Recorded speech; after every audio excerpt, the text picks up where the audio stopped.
Warning: the following episode of Escape Pod contains frequent Class 1 cursing, graphic description of murder, and somewhat less graphic description of sexual assault.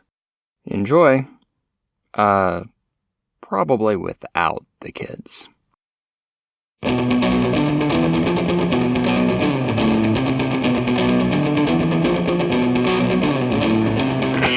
Escape Pod, Episode 616, My Generations Shall Praise, by Samantha Henderson.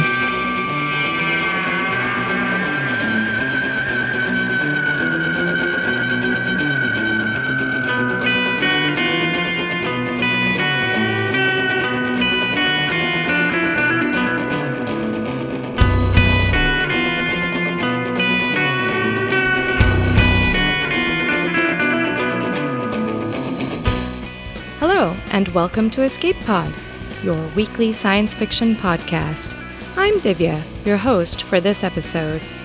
Our story this week is My Generations Shall Praise by Samantha Henderson. It was first published by Interzone in November 2016.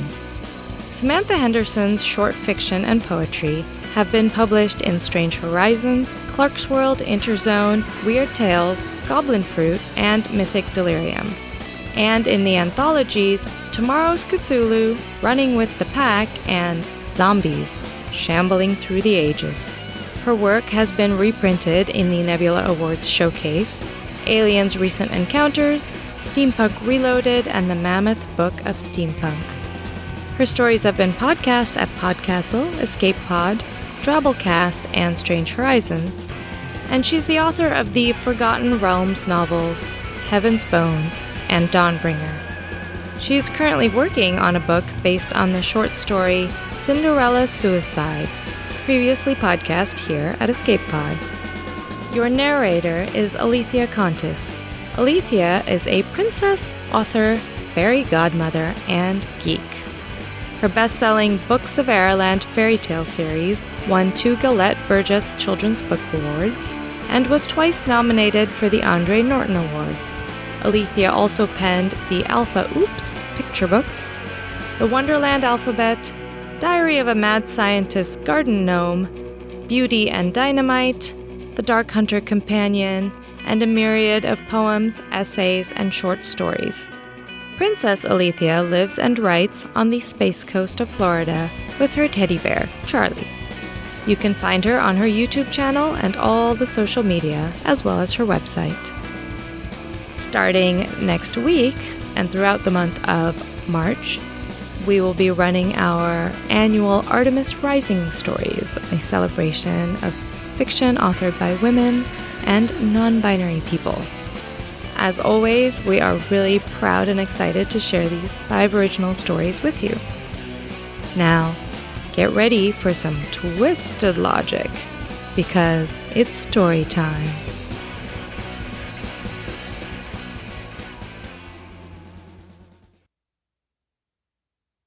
My Generations Shall Praise by Samantha Henderson. Read by Alethea Contis. The woman on the other side of the glass must be very rich and very sick. I study her face, looking for any kind of resemblance. If I'm a jaundice candidate, we must be related. It's the only way she could ride my brain. She's a predator. I recognize my own kind. Mrs. Helena McGraw is studying me too. The side of her mouth quirks up, twisting her face out of true. Great-grandmother Tooey, she says, a little too smug. Never knew my great-grandmother, but I do a quick calculation. That makes us second cousins. Helena's lucky. Me ripe for picking on death row. Only this low-hanging peach has some saying what's going to happen to her. Not much. A choice of deaths. But how I choose means everything to her. I can see we're alike in some ways. The shape of the brow ridge, how far the eyes are separated by the root of the nose, the slight protrusion of the chin. We'd look more alike if her face wasn't marked by her disease. Tiny lines birthed by pain and exhaustion. Makes her look older than she probably is.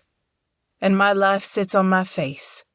Coarse skin, smudges under my eyes like permanent bruises, cheeks hollowed where I'm still missing teeth. During the years the states waited to kill me, they've taken excellent care. Dental, exercise, better nutrition than a well-fed brat living on peanut butter. Access to books, online classes. But you can never truly erase the witness of a life hard-lived. It's like cigarette smoke in an old house. You have to grind off the wallpaper, scrape the plaster to get the smell out. One of the reasons I've always hated smokers. Lucy Toohey, she continues, dropped out of college and married a musician with more sex appeal than brains. 2 kids. One was a boy who, in the fullness of time, got a girl pregnant. Kid was adopted, the paper sealed. That was your mother. Do you care about the details? Nope. I consider how this new information changes the calculus of my life. Mom never told me she was adopted. She ran away from home pretty early and supported us with a series of shitty waitress jobs. My grandfather, not by blood as it turns out, showed up at the 3rd or 4th sleazy diner I remember. Mom screamed at him and threw coffee cups, which shattered the front window and got her fired. Where do you come in? She leans back, mimicking me. Lucy got smart, divorced the musician, and married my great-grandfather. He didn't much like Lucy's kids, sent them away to their father. I won't bore you with the rest, but I'm an only child and I married a trust fund. He's dead. Was bad at business, but I'm good. Mom got a job at a crap roadhouse after the coffee cups. That's where I learned I could make extra money giving truckers blowjobs, even more if I roofied them and cleaned out their wallets. Maybe being good at business is genetic. Maybe not, considering Mom, always slipping behind no matter how much she tried. Pathetically honest, always. I didn't love my mother, but she didn't know that. I did kill for her, though. She didn't know that either. So now I've got more money than God, continues Helena. And pancreatic cancer. Game changer. Ouch. She smiles with the other side of her mouth. True. And you want to map yourself onto my brain meat? Also true. Despite the smile, I can feel the heat of her desire to live, and the anger that even with all the money in the world, my own true, trashy, baby-killing self can deny her. The DOJ can't force me either, much as they'd like their cut. They can fry me, everyone likes that, but God forbid they let someone hop my mind. I understand the satisfaction of taking a life, but illegal killing is so expensive. The ceaseless cycle of appeal, the sheer mass of salarymen required to make the machinery of a justified death grind on, and no one turning the gears wants to spend money in a voting year. They went reality show for a while, but despite tearful interviews with victims' families and artfully edited black and white footage of crime scenes, the climactic 3-minute shot of someone twitching under a gray hood isn't really all that interesting, and the ratings tanked after the first season. So they're stuck again, with a public that howls for blood whenever a politician who needs a boost reminds them to, but saddled with a powerful need to pretend there's justice in this process. I've seen plenty that wouldn't be on death row if they could pay for a lawyer worth her salt. Even some who were innocent. But once you're here, you'll stay here. The machine loves you too much to let you go, blacks your eye and kisses it better, heals you all twisted and grinds you small in the end, loving you to extinction. No way to monetize its beloveds in their little cages. Not until Dr. Henry Jaundice, playing around with gene therapy, engineered a virus that could strip away the weeds of one personality, with all her memories and inclination and thinky thoughts, and leave the field tender and furrowed for the seeds of another. See, personality's all electric anyway. If you really wanted immortality, you'd invest in software, downloading your blips and wavelengths to a computer. But everybody wants the fleshy life. Helps if the field and seeds are related somehow. Helps more if your fallow field is a clone. But human cloning's illegal, mostly. So is the jaundice procedure, mostly. You can't find a suicidal cousin and promise them oblivion. You can't bribe a desperate nephew with 3 mouths to feed, clothe, and educate to let you take a ride in the body of the 4th. There's only 2 ways. First, find a brain-dead match who signed her organ donor card and get her next of kin to agree. If you're her next of kin yourself, congratulations to you. Second, find a match on death row and practice your rhetoric. Helena needs to practice her rhetoric. She's here, so she already knows somehow we're likely a match. She's here, so she got permission from the Rimbaughs and the Alcotts. They must have liked the idea of the jaundice virus wiping my brain, every memory, every tiny electric jolt that makes me, disappearing one by one, and then a stranger's electricity mapped out in that blank space. But why should I make them happier by leaving this world now, not later? For now, I can live appeal to appeal. I have my routine. I like thinking my own thinky thoughts. You got nothing I want, I tell her. I don't know why anyone gets suckered into doing this. Jaundice candidates? They've got people they care about, she says. She's careful to make her grammar just a little better than mine with her careful they've gots. Someone who'll get the money. Last Jaundice set up a trust fund for the children of the woman he killed. Made him feel better about himself, I suppose. You could do something like that. Fund some charity. There's a pause before we both start laughing. Oh, Miss McGraw, cousin of mine, I almost like you. Can't you fight on a little longer? Clone a new pancreas? Adrenal mods? She coughs and shakes her head. Did and done. Anything else will kill me. Well, bless your heart, but I think you're gonna die, I drawl, enjoying her wince. 'Cause I got no reason to leave this earth any sooner than I have to. She coughs harder. There's your daughter. I laugh again. Nice try, but I've always been a crap mother, and Cece's too stupid to know what to do with the money. There's the baby. I open my mouth and shut it. She chuckles. Oh, you didn't know? She didn't tell you? You are perhaps not as close as you once were. Cece's not the brightest bulb, but for some reason she's a good kid. Much better than I deserve. For a long time she thought I was a good person. The trial was remote jury, with only the judge and officers present, family and witnesses on closed-circuit feed. I was watching her screen the moment the sheer weight of the evidence coalesced. I saw her face melt from when everything came together for her. She was one person, then another. A small change, but nothing would be the same for her. All I could think was, poor stupid little bitch. I wish I could be sorry I broke your heart. There are a lot of people on death row who shouldn't be here. I'm not one of them. I can't blame Cece if she doesn't want a monster for a mother. But I'm kind of hurt she didn't tell me. My cousin leans forward, hands spread on her knees like a football coach about to give a pep talk. I see the faint trace of nicotine stain on the front and middle finger of her right hand.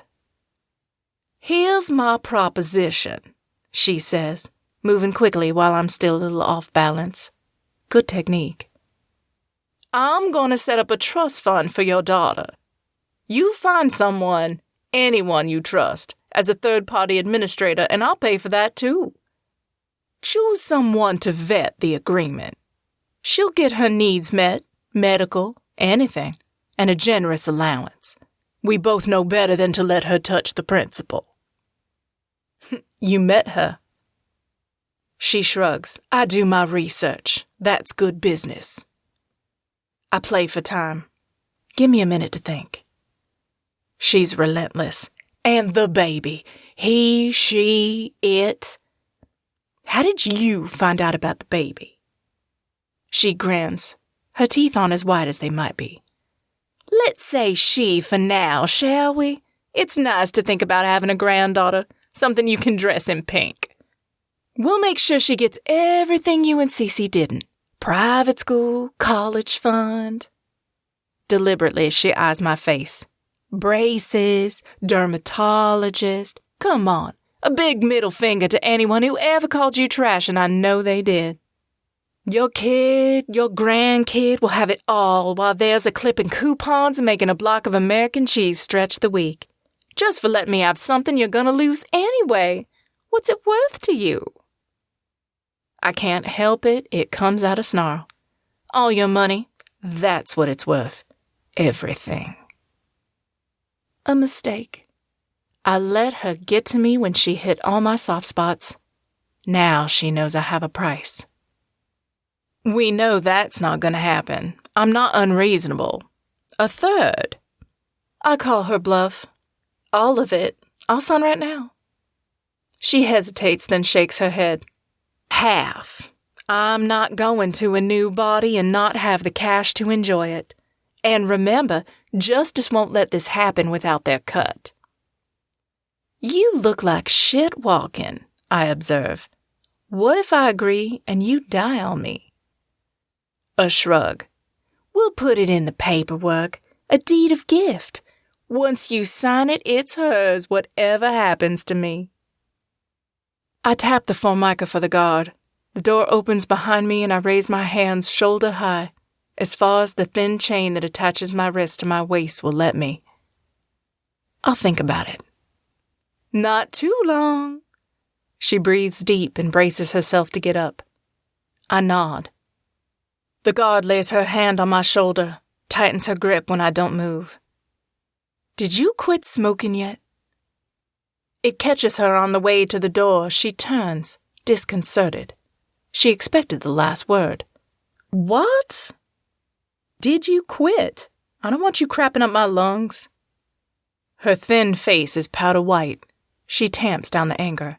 Yes, I quit. The guard's fingers dig in, a last warning before a baton in my belly.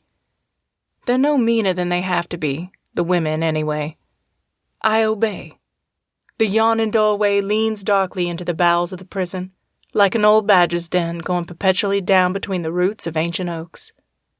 I like that. It makes me feel safe, like I'm indwelling within my own mind, coiled up inside the body that Helena McGraw wants so badly. I always sleep sounder than a monster should, but that night I can't sleep because my memory dredges sound. Thick diner china mugs breaking. Cece's cry as she drew her first breath and how it startled me. The hiss of air bubbles breaking the surface as a baby tries to breathe underwater. Library time the next day, I search jaundice procedure on YouTube and get a stack of hits that makes it through prison filters, a handful of grayed out links that don't. I click on Barnes Chicago Grimes, surprised it wasn't screened since the footage was some unlicensed freelancer with a flip cam.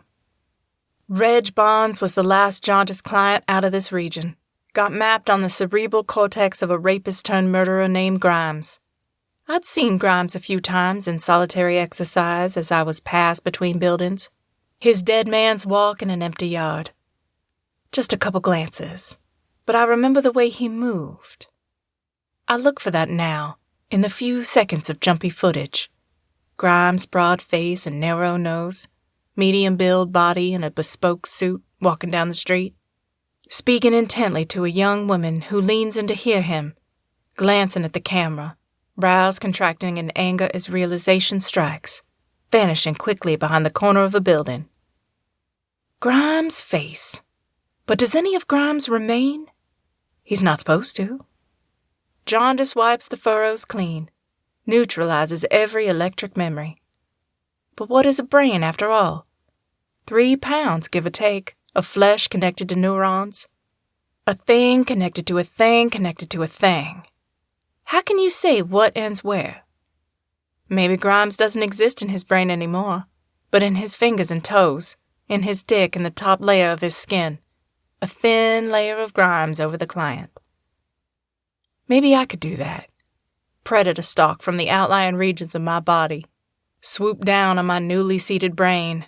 Make sure a piece of me grows back. I play the footage over and over, looking for Grimes's walk, the way he held his shoulders. It's useless. If it's there, I can't see it. And if I start seeing it, it's from a desire to see it. Nothing I can trust. I close out YouTube, then on impulse open it again and repeat the search. This time the Bonds Chicago Grimes link is grayed out, forbidden, and I laugh. Cece's the closest I've ever come to loving anyone. And I sure don't love her enough to sacrifice myself for her. Like I said, I'm a crap mother. But does anyone love their children as much as they say they do? Can you love something that's simply a wandering offshoot of your own body? I think it's all part of a great pretending, bolstered by the endless flow of Christmas specials and live pick streams howling about the preciousness of children. 'Cause if it's not a grand old lie, how terrible a thing. What an obscenity to weave your joy so intimately to a mule and snot rag of a child. I would burn out such a thing to the root. But now I know I'll have a grandchild. Does this make me love Cece, my good, dumb kid, a little bit more? No. But it makes her more interesting, knowing that through her my blood and flesh could rise. And what a glorious fuck you to that bitch who ditched her kids for a shiny new husband. To my mom's fake dad who fucked her up so badly she broke a shift's worth of china chucking it at his face. To every sanctimonious bitch who looked at my photo on the front page of their newsfeed and thought, bad breeding. A little Cece. And then a little of Cece after that. Smarter than me. Better educated than me. More money than me. Better tools. That's interesting. That's why we have kids, isn't it? And why some people love their kids, just to see what they'll do. If I take Helena's offer, I might not see it. But then I might. I didn't see the shadow of Grimes on the face that Reg Barnes bought. But I did not see it either. So I call Bernie, my court-appointed unfortunate, and he sets up a remote with Helena. Bernie uses his pad and props it between the bars of my cell. The image quality's good between his poor old shaky paws. Poor bastard's worn himself out defending the unforgivable. I kinda like him. He reminds me of my mother. Helena looks worse, downright yellow. But eager. She can't hide that. Not doing too well, are you? Put in that deed of gift and I'm game. But what if I sign and back out? You can't. There's a fraction of a second's delay between her lip movement and the sound. Once you sign, you belong to me. And the justice doesn't get their share until you go under. They're not going to let anything get in the way. I shrug. What if I kill myself? Behind the pad, Bernie frowns. You're not going to starve yourself to death in 3 days. I suppose you could slam your head against the wall, but you haven't done it so far. You're not going to now. How do you know? She leans forward and someone on her side moves back to keep her centered. Because part of you thinks you can win. You've been thinking that you'll be able to keep a piece of your brain, that you'll ride along with me like a tick on a dog's ear, see the sights, enjoy some freedom and my money. That's the only way you'd agree. You don't think the rules apply to you. Can't blame me for trying. Not at all. She starts to cough again and makes a sharp gesture. The image winks out. I consider the jaundice option a form of coercion, says Bernie, his voice full of fog. I'm advising you to refuse. Of course it is. Tell Cece to come after we sign. Will they let her in short notice? He's the picture of resignation in a badly tailored suit. Of course, since there's money on the table and you haven't signed yet. Tell her I'm stopping the appeals. I don't like... Shut up, Bernie, I tell him gently. He hates being called that. Just tell her. For the signing, they let me and Elena occupy the same room. No barriers. 2 guards march me down death row's shabby corridor, each cell shuttered against the side of me. At first, I think they're going to take me out of the prison, into the city perhaps, but they just take me through a maze-like arrangement of hallways, up an elevator, and down another corridor. One wall is entirely glass, and outside, spread beneath like the sea, a green mass of trees. I stop and stare at it for the 4 odd seconds the guards will let me before they shove me onward. This floor must be 4 or 5 stories above ground. At this distance, the forest beneath looks soft, like I could leap and land safely in the trees. From the exercise yard, there's no hint that this exists. Something round and hard rises in my throat, and my eyes prickle, surprising me. My 4 seconds are up, and I'm yanked away. At the end of the corridor, a door tall and sturdy, and behind that door a mass of dark-suited men, a woman in a pencil skirt, and my cousin in a green pantsuit, impeccably tailored. At my appearance, the men and the woman surge around her like a confused tank of fish. Bernie's there too, a grey sadness. I convince him to be the third-party executor, representing Cece's financial interests in exchange for a nice little retainer. He still hates all of this, but I convince him he's the only one I trust. Make him think he was doing this for more than the money.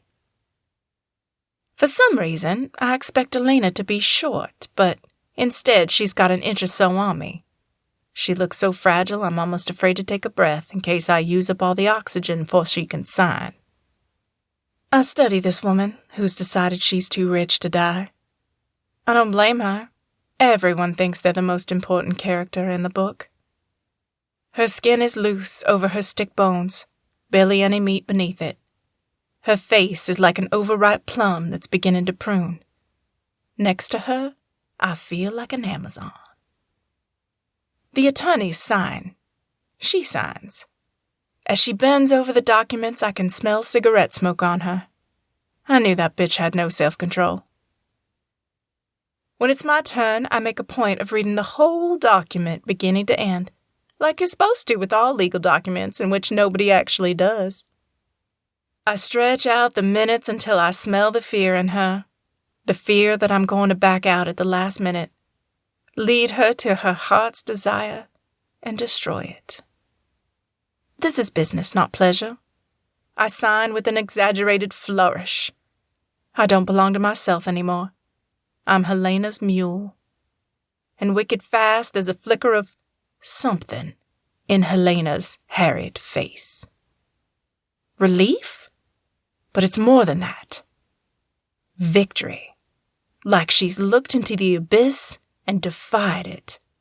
Like she'll live forever. But she won't. I'm 47. This body's good for maybe 30 more years if she's careful. It doesn't make sense, that look of sheer triumph for the chance at a quarter century in an aging body. It bothers me. It stays with me as Bernie pats my shoulder and the gaggle of suits converges on that frail green figure, and the guards escort me away, down that corridor with its emerald view. I have 1 more week to live with my own self intact. I should be making my peace with that. But instead, I'm consumed by that look, that half-smile, sly and triumphant. That woman, I think, riding down the elevator, is not stupid. That woman is like me. What would I do in her place? I am she, and she is me. I would strive to live forever. So I lie in my bunk, staring at the seams in the cement ceiling, and I become Helena. I, Helena, am a good businesswoman. Very thorough. I have all the ruthlessness of my cousin the baby killer, and all the control she lacks. I find out everything there is to know about Cece. I find out she's a good little soul, utterly unlike her mother. I know how she'll respond to love, someone taking a genuine interest, especially from someone in her mother's body. I know how she can be manipulated. Helena will own her, body and soul. She'll go wherever Helena takes her. She'll trust her like a babe in arms, like a baby in the bathtub, like the Rimbaud's and the Alcots trusted me. Once my body is finished, Helena will shed me like a carapace. Good at business, she'll make her money breed, and no law will apply to her. And how long can Bernie last, anyway? She'll take Cece, and when Cece's worn out, she'll take the child. She'll breed my family like cattle, like her money, and the virus will map her onto their brains ad infinitum. Clever bitch. I have to admire her, but it's risky. What happens when you move from brain to brain, pushing yourself into those wet little crevices over and over? Would you even notice yourself changing, like a frog in a hot pot? After a century of it, would you even be human? Maybe the solution isn't to meet hop from body to body. Maybe as her bodies, my generations, fail her, she'll harvest what she needs. Heart, liver, lights, from my grandchildren. Eat them fast. Eat them slow. Kidney by kidney. I'll be damned if I let anyone ride my generations like mules. But I'm the idiot who signed the papers, beguiled by the idea of Cece and little Cece frolicking in a wonderland of no want. Better for her to face the world as it is. Better for her to struggle. I've signed and taken that away from her, and the lawyers have their cut, and the DOJ has its very juicy cut, and no one will give a damn if I want to get out of it. I close my eyes and dream I'm in an empty city with jagged buildings and elongated streets stretching forever. I round the corner and a familiar figure stands there, laughing at me. I can't tell if the face is Bonds or Grimes. Grimes or Bonds. The features shift, like the tide. Fuck me, I've had my hour of self-pity. 3 nights to plan. Couple years ago, before I went full solitary, I traded 3 packs of gum and a twist of what I said was meth for a finger-length sturdy piece of plastic someone cracked from beneath an old bunk. It's been sitting in the bottom of my toilet tank for anyone to see. No one paid any attention. I fish it out and carve a slit down its length and fit in a thin shard of metal that came from the weather sealing at the bottom of a door. Now I have a blunt, loose-handled knife. I trade a quickie with one of the guards who's been trying to get a taste of me for years for the half-hour loan of a lighter and 2 cigarettes. I flush the cigarettes and heat the plastic until I can mold it around the middle, nice and firm. I've got a tiny strip of emery board I managed to hold on to since they put me here, and with that I put an edge on that blade that could slice a baby's hair in 2. After my mom chucked all that crockery at my so-called grandpa, after he left, I followed him. Told him I wanted to hear his side of the story.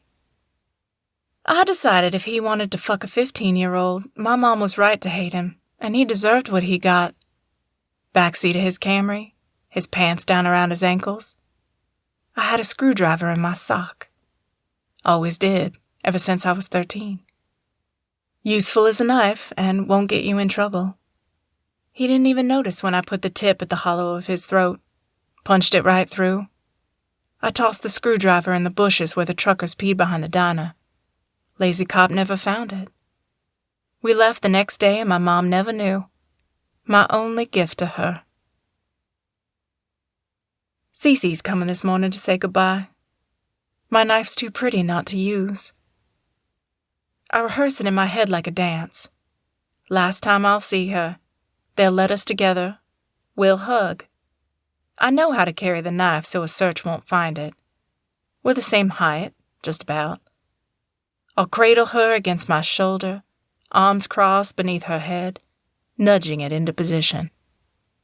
I'll hold the knife, blade out, against my wrist, and then I'll pull back firm into the carotid artery beneath her jawline.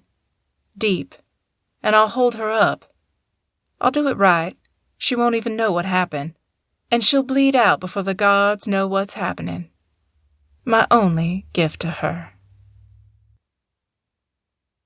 They pat down Cece more thoroughly than me, which makes sense. No one expects anything to go out of death row, only in. Cece's big blue eyes and freckles face me the whole time with a kind of intensity I haven't seen since the trial.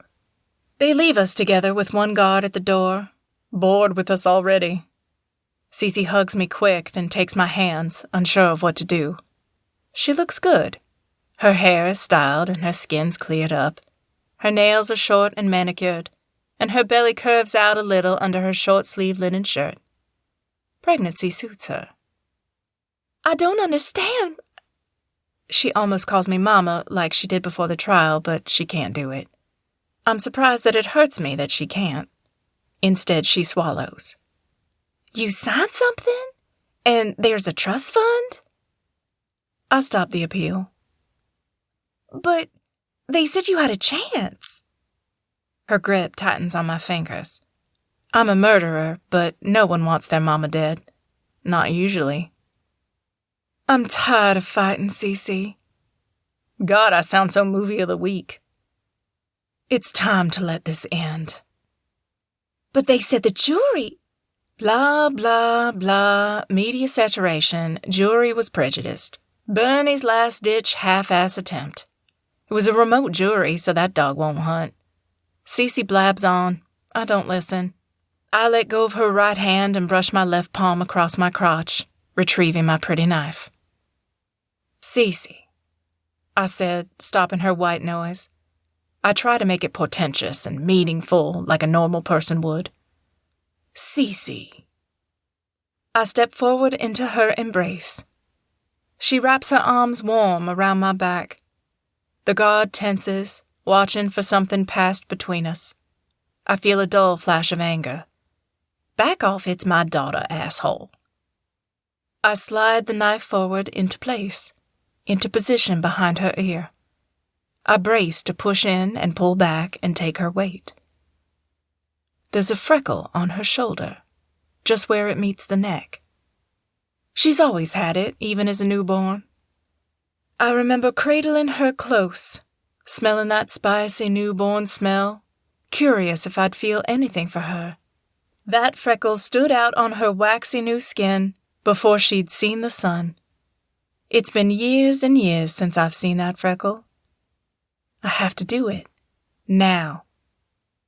I want to. The blade wants to. It wriggles in my hand like a live thing. I stare at that freckle, and I can't.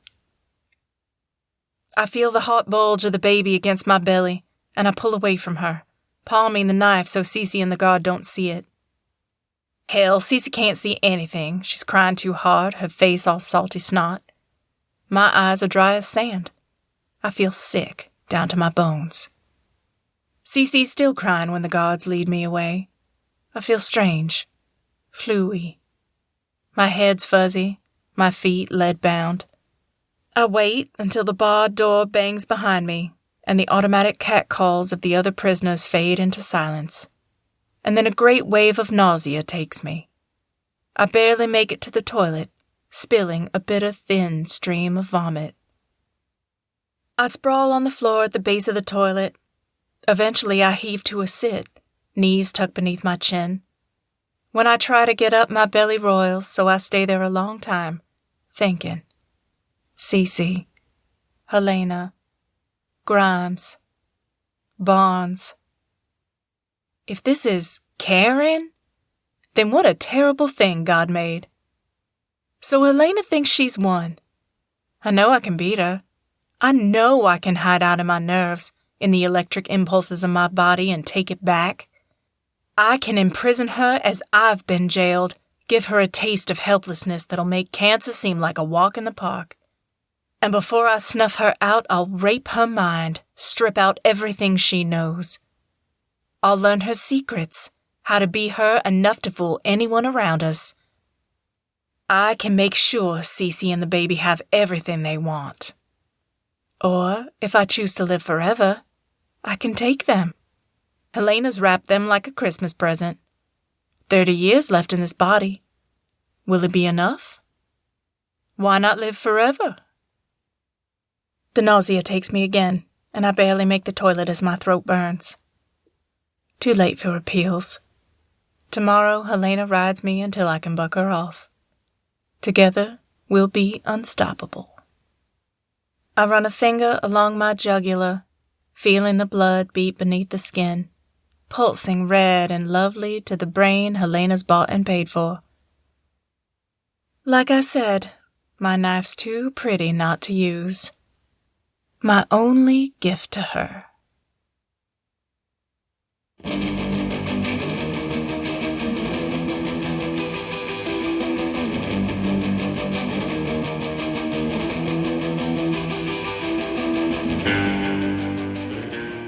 And that's our story. Samantha Henderson had this to say about it, quote, "The protagonist of this story wormed her way into my brain somehow. I wouldn't like to think she's lived there all my life, and I am rather glad to have her out of it." Well, I can see why the author would want this particular character purged from her thoughts. It's so rare to see a sociopathic woman depicted in fiction, and even more rare to show her in a sympathetic or at least relatable light. Mara and I had a fairly long discussion about whether this story was too dark for Escape Pod, but in the end, we decided to run it because it's a redemption story. It poses an age-old question: is there any good left in a murderer? Framed by a not-so-typical situation. First, of a girl protecting her mother, and then of a mother protecting her daughter. From herself, as it turns out. We usually see sons defending their mothers, or themselves, from abusive men. We read real-life stories of battered women who kill their typically male abusers. In both cases, we don't blame them for acting in self-defense, even if their violence is born from anger and resentment. So what of a daughter whose first murder is an act of love? It's undeniably sociopathic, but it's also vigilante justice, the domain of superheroes. The story doesn't deal in the supernatural, though. It goes for reality, the ugly ramifications to a person's psyche, and dulling of that initial empathy that sparks the killing in the first place. I found the protagonist's logic and self-awareness in the story really fascinating. She knows exactly how wrong her actions are. She understands the forces that shaped her, and yet her first conclusion to the situation at hand is the opposite of what we, the readers or listeners, would say. We would never, ever think to kill our child as an act of compassion. But for her, to save her child is what's an irrational act. There's one line in the story that encapsulates the terrible pain of being human. Quote, "If this is caring, then what a terrible thing God made." End quote. Caring, empathy, love. This is what separates the whole human being from the madman or sociopath. This is what we need to emphasize in our children, in our society, especially as we move into a future with ever more abstract interaction. Escape Pod is a production of Escape Artists Inc. and is brought to you with a Creative Commons Attribution Non-Commercial No Derivatives license. Don't change it, don't sell it, do go forth and share it. Escape Pod relies on the generous donations of our listeners. We are now on Patreon, listed as EA Podcasts. Patreon is a platform for fans like you to donate and support creative efforts like ours. If you enjoyed our story this week, consider going to escapepod.org or patreon.com/EAPodcasts and vote for more stories about finding the good in humanity. Our opening and closing music is by Daikaiju at daikaiju.org. And our closing quotation this week is from Ted Kaczynski, also known as the Unabomber, who said, quote, "If we had never done anything violent and submitted the present writings to a publisher, they probably would not have been accepted. In order to get our message before the public with some chance of making a lasting impression, we had to kill people." Thanks for listening, and enjoy your auditory adventures through time and space.